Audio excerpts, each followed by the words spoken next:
നമുക്കറിയാം, Saudi Arabia എന്ന് പറയുന്നത് ഭൂരിഭാഗവും മരുഭൂമി പ്രദേശങ്ങളാണ്. പരിശുദ്ധ ഹറമിന് ചുറ്റും ഇത്തരത്തിൽ ഒരുപാട് മരുഭൂമികളും പർവ്വതങ്ങളും ഒക്കെ കാണുവാൻ കഴിയും.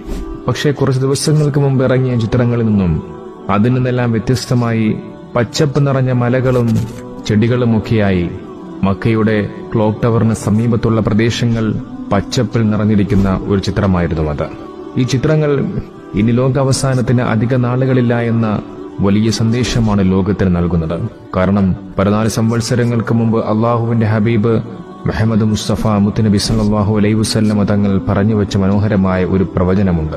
അറേബ്യൻ മരുഭൂമികൾ നദികളാലും പച്ചപ്പുകളാലും നിറയുന്ന കാലം വരാതെ ഒരിക്കലും ലോകം അവസാനിക്കുകയില്ല എന്ന അമനോഹരമായ ഒരു ഹദീസാണ് ലോകത്തിപ്പോൾ സത്യമായി പുലർന്നുകൊണ്ടിരിക്കുന്നത്. മരുഭൂമികളിലൂടെ ഒട്ടകങ്ങളെ മേഞ്ഞു നടന്നിരുന്ന അറബികൾ ഇപ്പോഴിതാ പച്ചപ്പ് നിറഞ്ഞ പ്രദേശങ്ങളിലൂടെ നടക്കുകയാണ്.